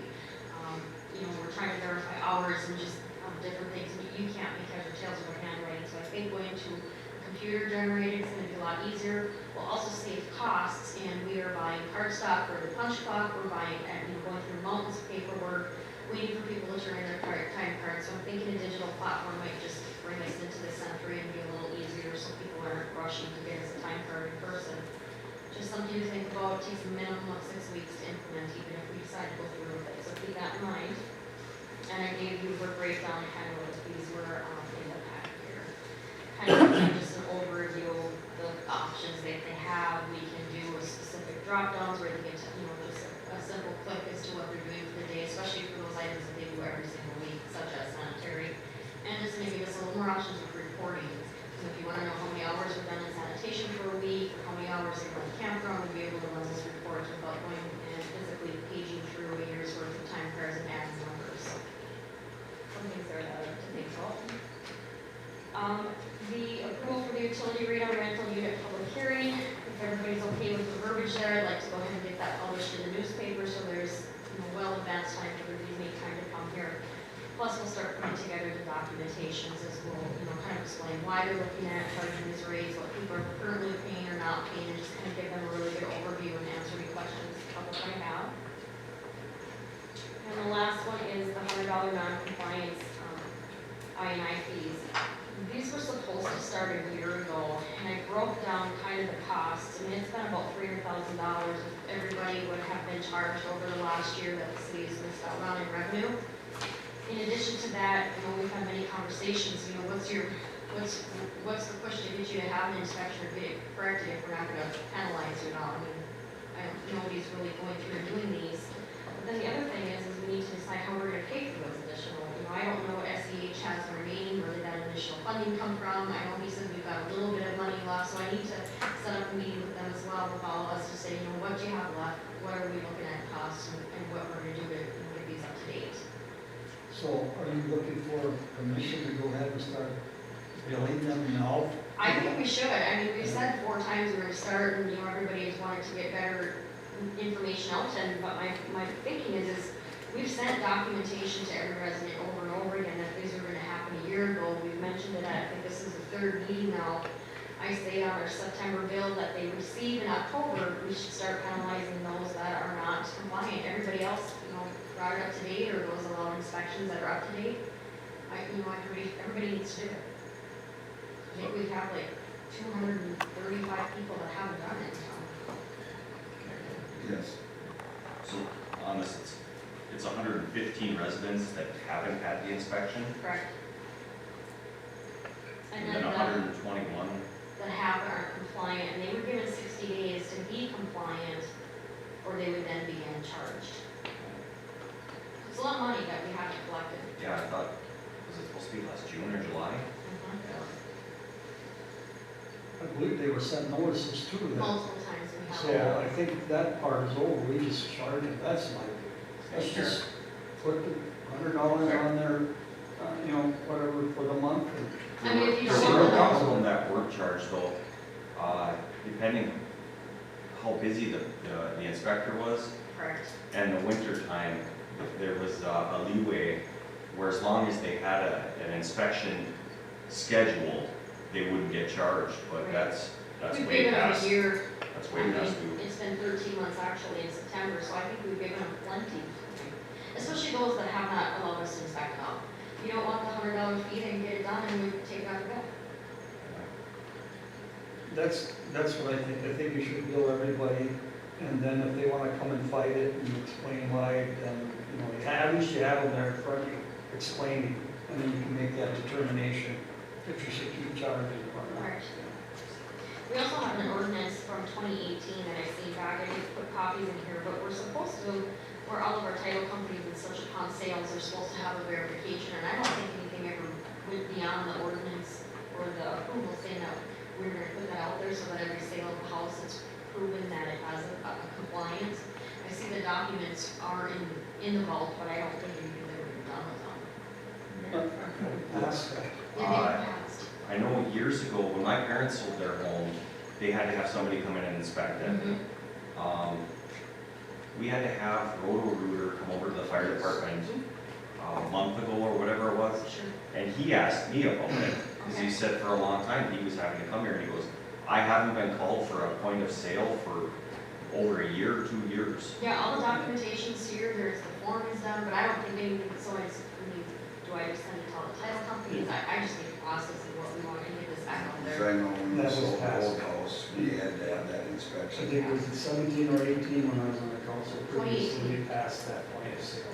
And it was being done, there was a list of the sales and then we were So it just compliant. got dropped someplace, we need to pick it up, we're gonna policy together, so we've got a clear process in place.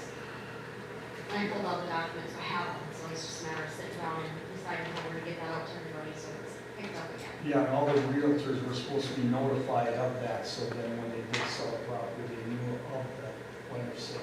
And with email today, that shouldn't be too difficult to get at least the major ones. Do they, and just thinking here, when a property was inspected, would that have covered that point of sale inspection though? No, because that wasn't part of the builder's inspection, you know, when a bank has it inspected by somebody, I don't believe that was part of the inspection. And I don't think, from what I can see, we didn't charge for it, we just wanted to know that it was done. Yeah. Well, Yeah. Yeah, so I'll make a motion to start charging the $100 for residents that have had no inspection or that are no longer, are still not compliant, Okay. and over the 60-day grace period. And is that to be put on September billing then?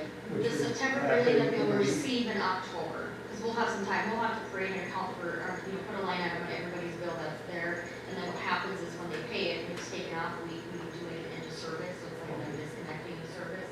And then two, I want to reach out to Spencer just to make sure I have the most current information. Okay, so they won't see the bill until October, and that charge of it. Correct. Do we notify them now, or if they came in now, would they be okay? I don't think so, because, August was too close, so it's gonna be the September bill that you pay by October 10th, so. So we don't have to send them another notice saying, that we're gonna do this, we can just do it and I mean, I get could put their something, attention. I could put something in the August bill, that next month you're gonna see the fee. I think that'd be fair and be the final notice. And put it just in the bottom of our bill? Yep. Yep, and saying that we are now gonna start Yeah. billing, charging it to your account, get in and get it taken care of. Correct. And then September, you send it. That brings up one other point, and that's the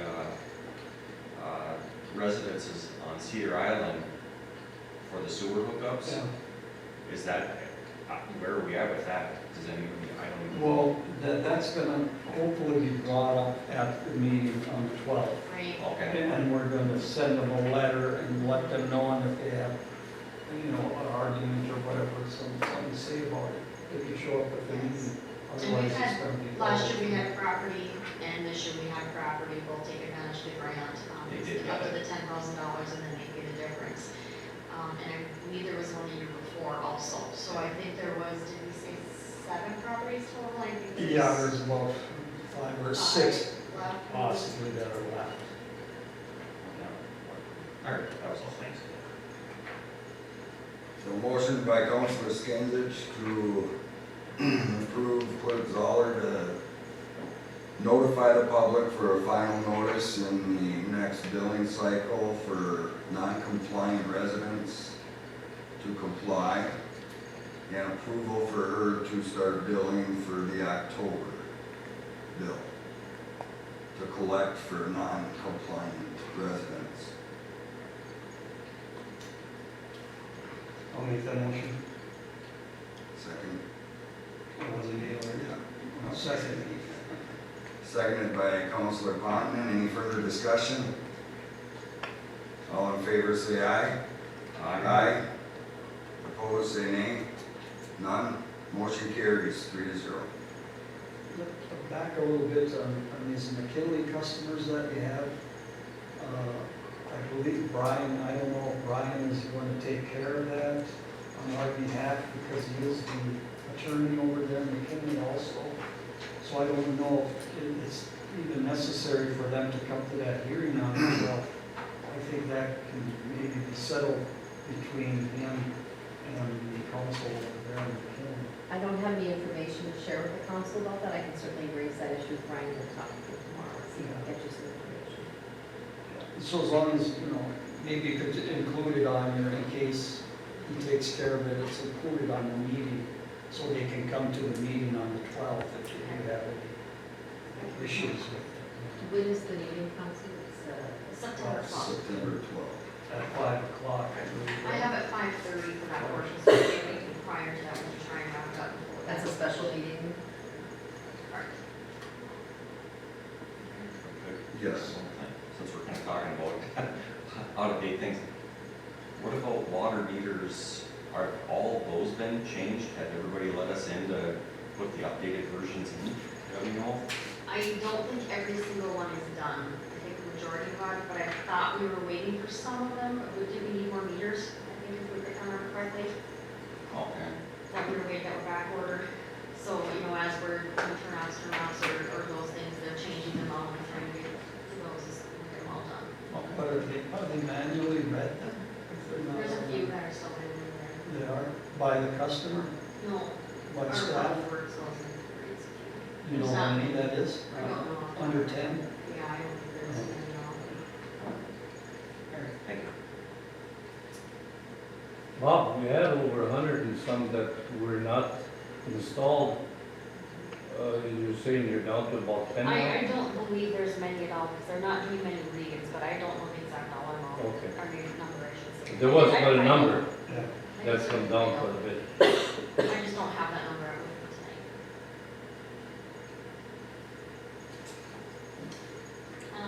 Next, setting preliminary budget meeting dates. September, of course, is our big push for that preliminary date.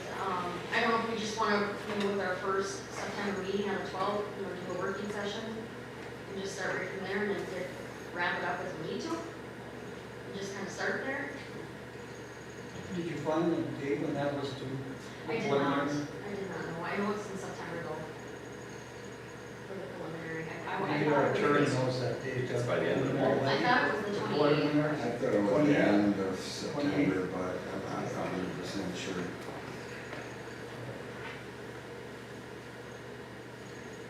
So we want to get together before that. I would say, we could get, the police and the fire department, the easier ones done first. So. I mean, you figure we have that first week in September, but it's Labor Day, so it's a short week. So do we just start right off with the 12th and have a meeting before our special meeting and just see where it takes us, or do you want to try and get something in that first full week of September?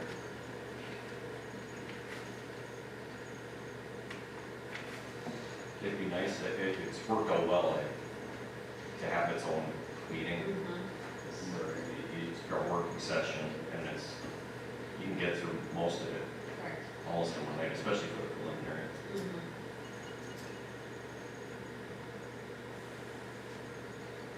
Should we think on a date, Karen and I, we can send an email to everybody and have them confirm? And then I'll get work schedule too. Does that work for everybody? It's going to be listed as a special meeting then? Right, because then we can take action. A special budget meeting. Everybody there. See what Jordan's schedule too. Agreeing about that's a special meeting, just a working session, I think. It can just be a working session unless we want to take action, but I mean, we would do the preliminary budget all at once, so we're just. Yeah, it's your session. But we want the convenience for like Ty to be there and Sam to be there during the day. You know what I mean? So we have to come that night. Or in the evening. Or, we could have it the earliest for when you get off and 3. If we did it 3:30.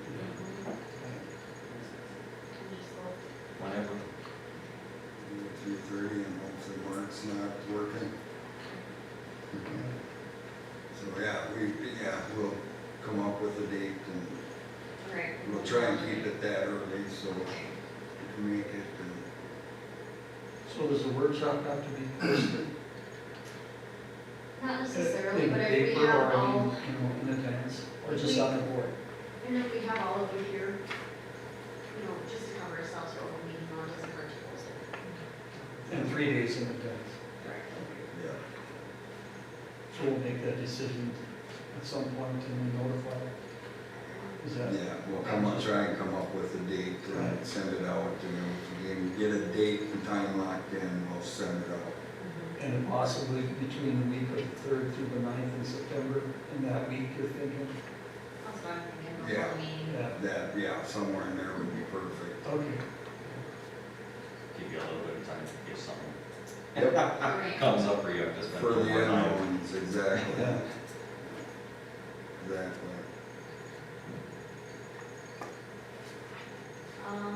Next, I'd like council to give me, direction for the opportunity. I'd like to reach out to ICO across the street, just see what their plans are. The dental office moving and just different things would be nice if we could acquire that for a reasonable, price for working. And I just don't know, I've heard rumors that it's being condemned, I've heard rumors it's taxed, they are up to date on the taxes and everything else. I just would like to reach out to them and see what their plans are and see where it goes or not. There was they had, a realtor had it listed a few years ago. And I wanna say it was about $300,000 they were trying to get for that little corner. It's kind of falling down, so I'm just kind of wanting to know, what is there? Yeah, What are they gonna go with it, or where are they going, or what are they looking at doing? They're paying taxes, I know that, but. that would be another one where they had tanks and who knows what the soil is there. I don't They know. didn't know the tanks were removed. They were removed. Yeah, they- The they right way, removed the right those. way, it was all So- UCA inspected, I believe. There was a gas station there beforehand. I think all the testing was done Was it? when For all they the soil? removed these, the last tanks. Oh. I remember right. I just figured if I don't ask, we'll never know, so I thought I'd just try It's worth and asking, get see if somebody and see who I we can can find, acquire to it see what somehow. they're, yeah, I mean, Parkington, is hard on Main Street as it is, so. Just to see where we go. Nobody's opposed to that, that's what I'd like to do, is just reach out to them. I don't think we need a motion or anything. Then the last thing I have is, Dean with Happy Dean Needs, he's a food truck, he's often at the Or House, he would like to park somewhere down here, and, I guess I can't give him permission in the ICO parking lot, because we don't own it. But, a side street, or just even across the street from here on Main Street, does anybody have an issue? I guess Ty, you're probably my biggest, person. I'd love for him, he's got a permit with us through, I think, October 9th that expires, and he's like, I'd just like to pop up, he doesn't want to be on that, and just, he doesn't want to interfere with the restaurant, even though they have different cuisine, but it's like, it'd be great, I mean, we don't have anything on it. Yeah. Oh. Yeah, he does gyros, donuts, I think he's like tacos or something, so it's just kind of a. Smorgasbord. Area council meeting. You're right. I mean, just somewhere visible, I couldn't think of any other places, I don't know, like, you can move your cars from parking in the parking lot, but, I don't know. Is it coming to the time where we have to designate the spots where food trucks can be in town? I don't know. He was just, he doesn't want to be someplace that would be a hindrance or, hard for everybody, so he was just out of courtesy, where do you guys have a problem or not, where can I go where it's not an issue? And I didn't have an answer. I had some thoughts, but, where would be a good place that's not going to be in the way, or? How big of a rig is, is it a camper trailer type of thing? If I saw it, it's down He's here, one it's that's like a 20-foot, pole behind. food truck Single axle. Thing, yeah. Yeah, so it's short. I mean, I think I don't know if Main Street's a great place or side streets better, I don't know. People are gonna walk to those and.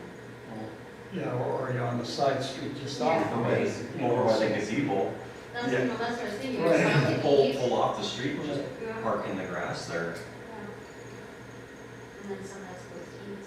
That's why it should be have designated spots, so then when it comes up again, we have this big, you take your pick where you want that, we have these designated spots. Or move around. Yeah.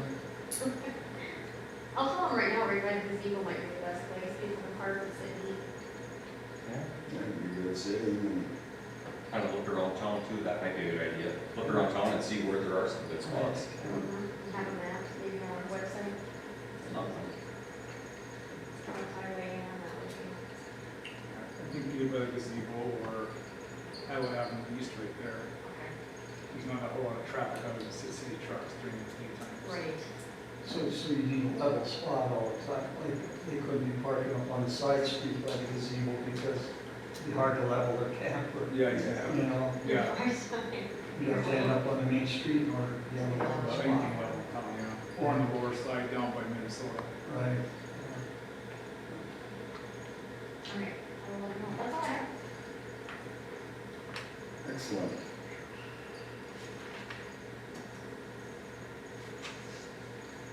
We'll move on to the old business with the wastewater treatment plant.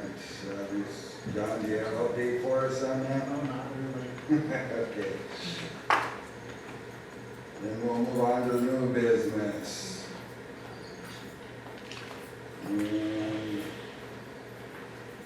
we have the wastewater treatment plant approval for staff to attend the American Water Works Association conference in Duluth. And Trudy's the only one that goes, she goes every year, and, she's just something to go over.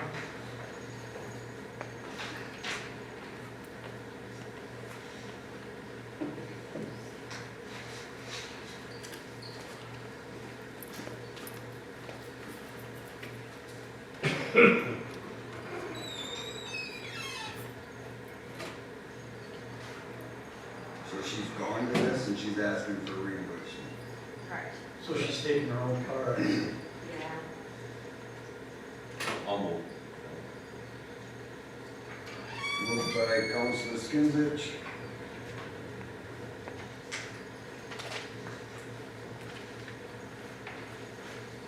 You know, so Supported by Councilor Plotman to approve the reimbursement for the training expenses for Trudy Salo for the conference, the American Water Works Association conference in Duluth in the amount of $778. Any further discussion? All in favor say aye. Aye. Opposed say nay. None motion carries 3-0. Mayor Renee, Yes. before we move on, can we do the proclamation? Yes, I forgot to do, yeah. Thank you, Tommy. Okay.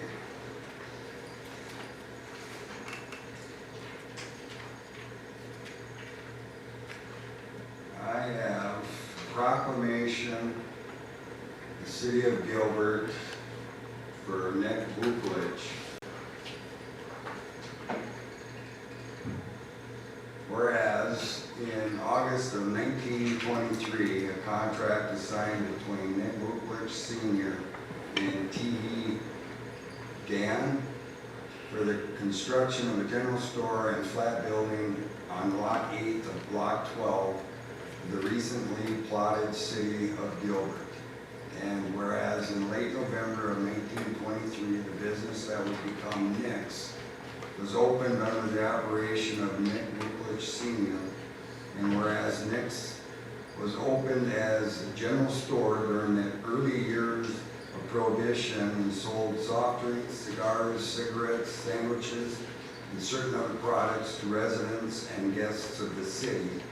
And whereas once Prohibition came to an end, Nick's became a prominent fixture within the city of Gilbert, serving customers from the morning to late evening hours, 6 days a week, with cold beverages and country music.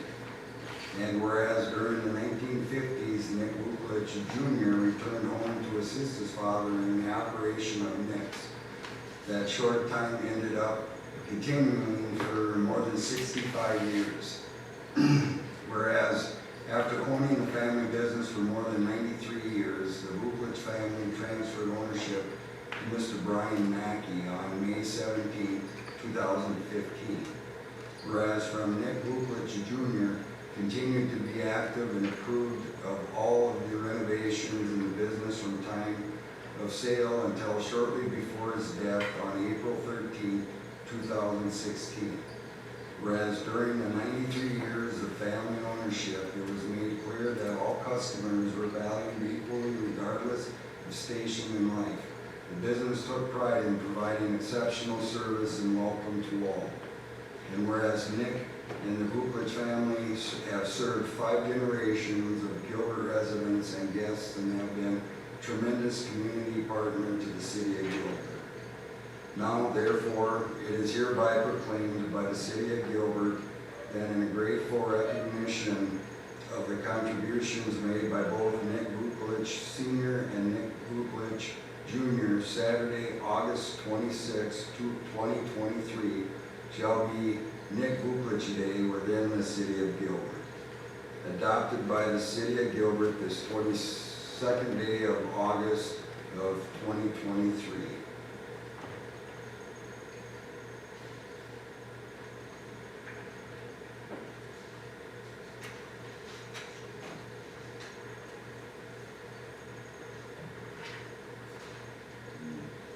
That's all I had to do is read it.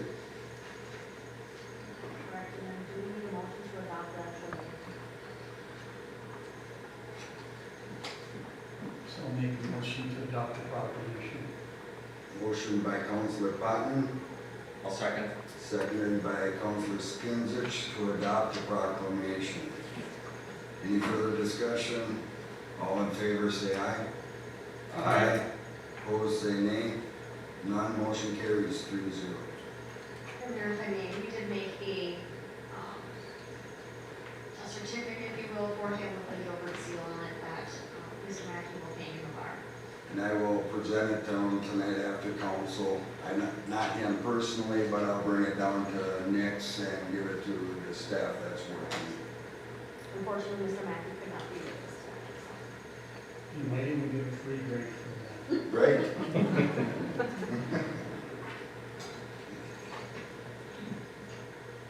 All right.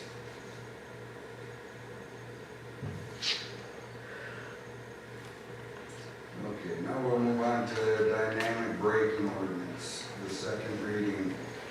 Do I physically have to read it? No, it was in the packet there, and it's not changed, and it's the same ordinance that you had in the first, you could. So tonight would be considered the second reading? Yes, and the council's free to take action, yes or no, on the ordinance at this point. Mayor, if I may, my only question was, and I did get back from Ryan, is we weren't sure where to put this in the ordinance as far as numbering. And I didn't get a number from him, I had a couple thoughts, so I don't know if that will, there is no quote on it from what he sent us originally. You and I are thinking it would be underneath. Traffic and, Was it 31? I think it was. yeah. I don't know if Ty, you can weigh in on that, if that seems to fit the most appropriately. Yeah, that was an issue before because we didn't have an ordinance number. So then when we did get a number, we had to redo it, we had to start all over. So is this that same type of case? And under traffic is just 31, I don't know if it goes right in order, but that's probably where it would fall the most. But I don't know if it would be under the general provisions of, Is it something that someone will have an offense for failing to, Yeah, it's a petty misdemeanor. so is there, I'm trying to remember where your offenses are, traffic offenses are in. Yeah, they're in the main city ordinance for general provisions. And I think there's some extra spots towards the back there, there was the 91 general. to 97 or something. And that's where I wasn't sure if traffic under 31 or the general provisions, I wasn't sure where to put it, and I didn't come back from him tonight. So I don't know if we want to, save the vote until we have that number to see the second reading. That would make sense to me. I wouldn't go forward if you don't have a number. It's going to make it hard to enforce, and I realize that. But I can certainly talk to Brian about it. So because this issue did come up before, so now that we're getting the number, we have to start all over from the presentation to the council. I'll talk to Brian and find out for Right. the next meeting. So we won't take any action on Won't take this. any action on that one.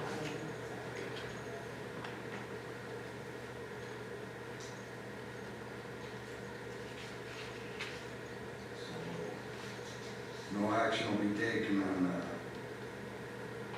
dynamic braking ordinance. planning and zoning requests. I have two of them here, that are in the pending file, and one of them, John, is the one I just sent you for Michaeletti on Wisconsin, 101 Wisconsin Avenue East to add a shed. And, I guess, with us not having a planning and zoning board, I don't know if it's in our best interest just at this point to give John authorization to go ahead and approve these unless there's something out of the ordinary bringing it to council, or we've got another month, maybe 2 months for sure before they have a full board. And rather than hold John up and maybe it's standard and, doesn't really need to come to council unless it's out of the ordinary. Then I also have one in here that is for 123 Nebraska Avenue for a Limata. It looks like we're gonna add a deck. But I don't know if you know as to why this one was not moving forward, so I don't know if John knows some more information. Those are the only two I have. I thought the second one they withdrew their, Is that what it was? Okay, so, and maybe it's just not. double check on that one, but that's. Yeah, it looked like there was some questions on the sidewalk to the house and then kind of just died, so I didn't know if they did. Because they couldn't meet the requirements. Okay. And then the Nicoletti's, again, like Joe said, this is approved, it's just adding a shed on the property down there on North Wisconsin. Meets all the setbacks and everything. So should we just finalize it by making a motion to accept We it? can, but then the question was for the next 2 months for these, I don't imagine there's gonna be a lot, things are winding down, but I mean, if they're just standard across the board, would make sense just to give John the authorization to sign off on them unless it's something he really thinks Well, the board should see. I don't think, like you said, there's not gonna be that many. I think we could just put them in our package and we could look at them. Council decision, how you In want case to we go saw forward. something that he didn't see. Sorry, what do you guys- Because I'm sure there's not gonna be a lot of this, I don't think there's a lot. this time of year. But so can we give Mr. McElwain approval tonight to go ahead with his, Get the shed approved, yeah. so we can approve a motion by motion?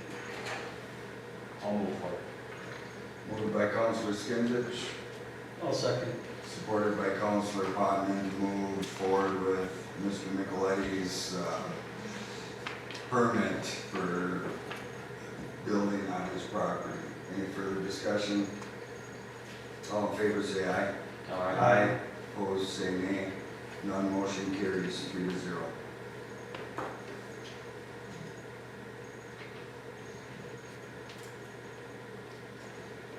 And the other ones we, Yeah, I'll maybe try and reach out to them, just, at this point, we don't have a direction, so we'll just put it as, it can stay in the pending room unless they want to just pull it.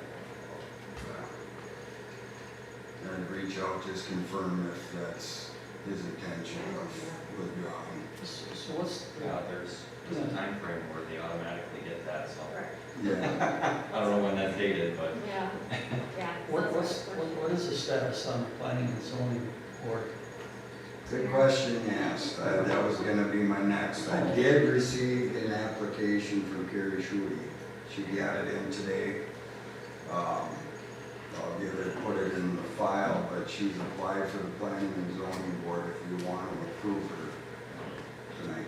And then they should have 3 members so they can start. However, she won't be able to start the first meeting in September because she'll be out of town. But she's interested in sitting on the board. So, is a motion to approve her application and I'll make that motion. Motion. Second. Carrie Schutte. motion by Councilor Potman to approve Carrie Schutte's application for the planning and zoning, seconded by Councilor Skinsich. Any further discussion? All in favor say aye. Aye. Opposed say nay. None. Motion carries 3-0. That answer your question? Hopefully. Yeah. And if we can find any more, if any more people want to, that leaves 2 seats open for the board, then we'll take any applications. Please step forward and show interest, and we can fill the seats. Then we have the Knights of Columbus. Correct.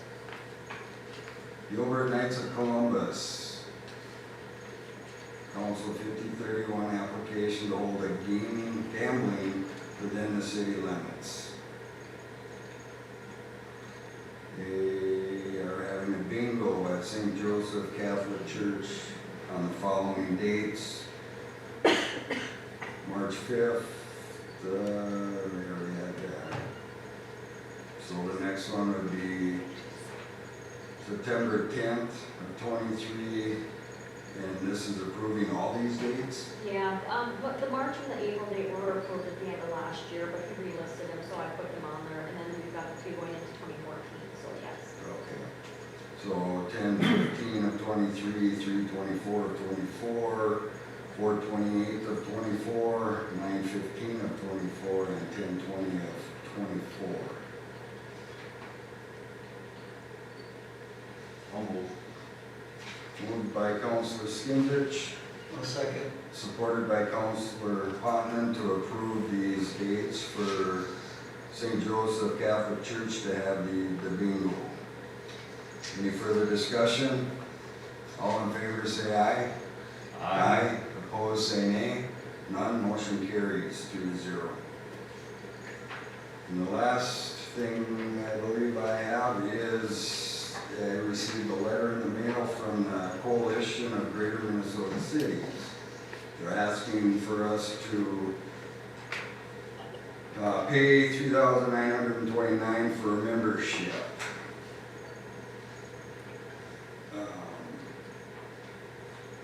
Which I believe I bring to council if we want to partake in subscribing to them. Apparently they lobby for the smaller cities, but I believe we have that with the League of Minnesota Cities. So is it necessarily something the city wants to pay the dues, I guess. Yes. I think we elected not to do this in the past, haven't we? We've gone back and forth, we did not pay it last year. I don't think we have for the last couple of years. Small cities is the same, the only one we've kept up with is League of Minnesota Cities, and while they're all similar, I'm sure they all each have their own uniquenesses, but I don't know if the benefit weighs the membership fee at this point. So we don't have to take a vote on it. No, I think We're just not Do they have to be notified? I don't think so. I think so, maybe it's something to send us. Yeah, I think it's just a solicitation and giving us the option.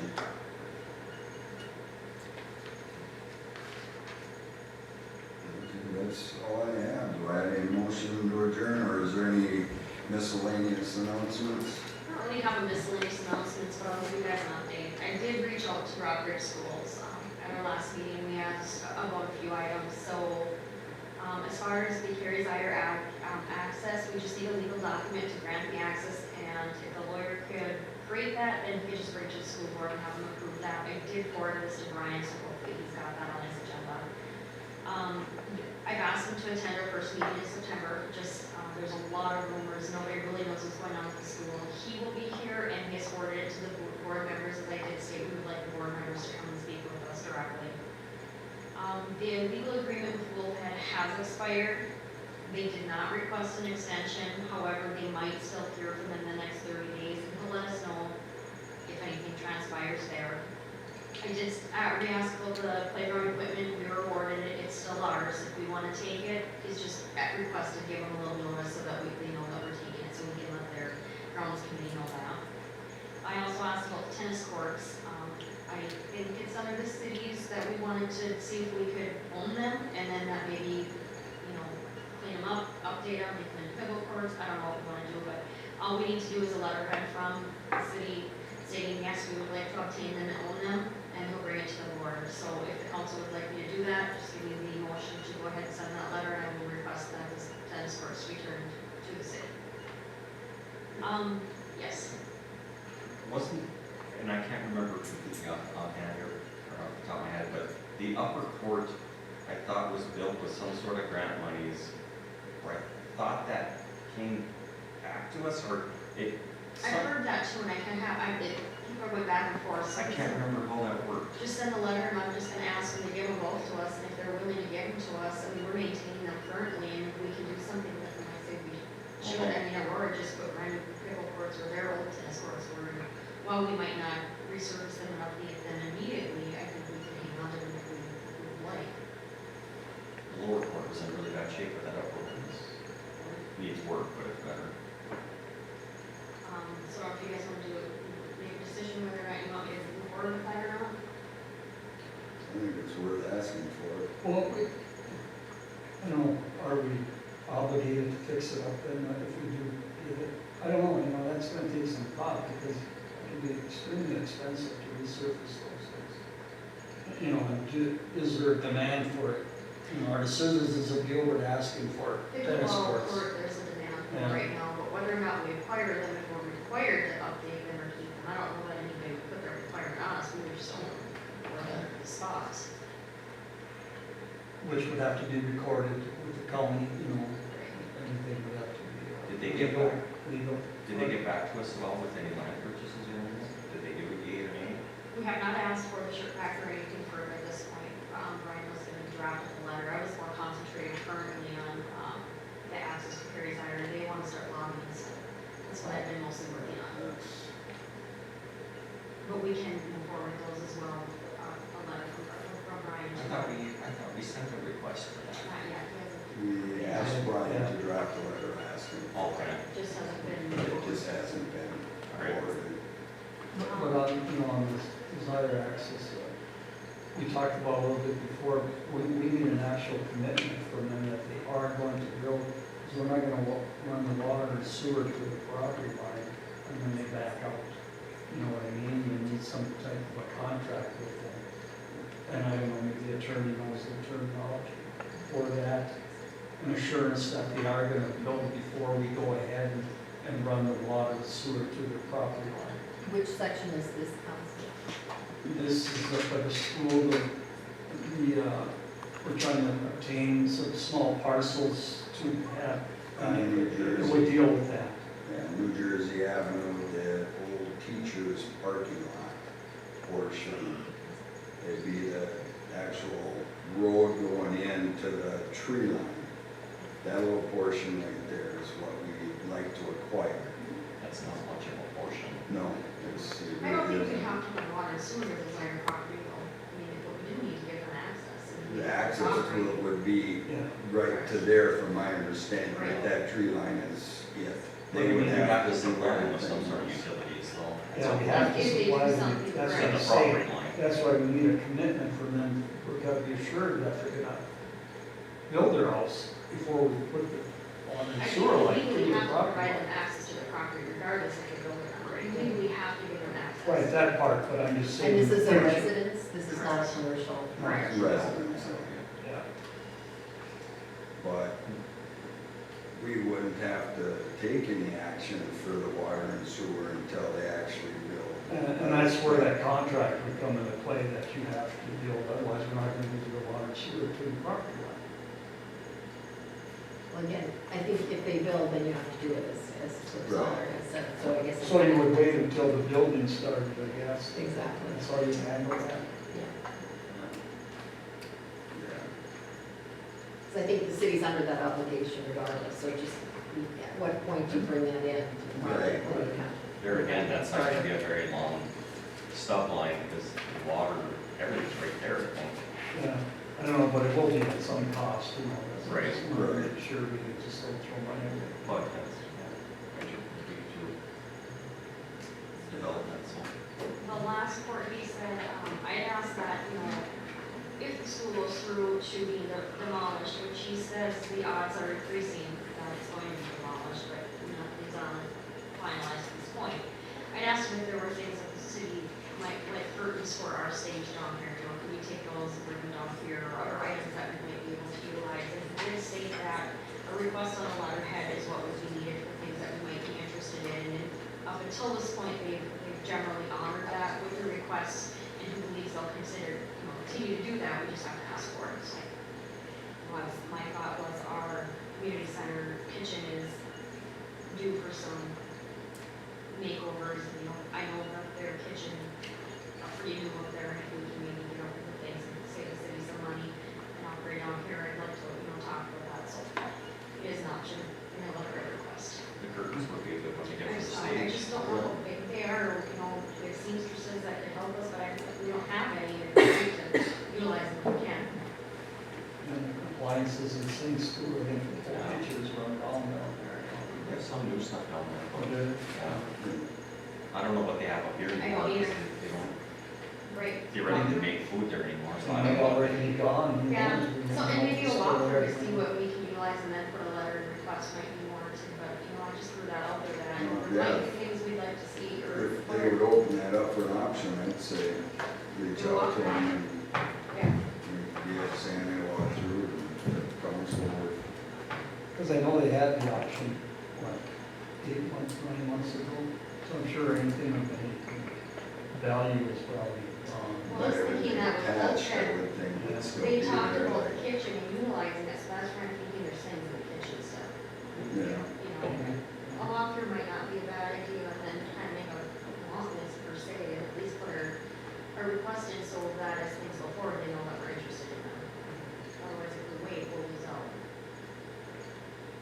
so I guess that could be discussed when it comes in, on the 12th, right? Or- Correct. Yeah, set up a date, we can walk through and Yes, that's what I got. perfect.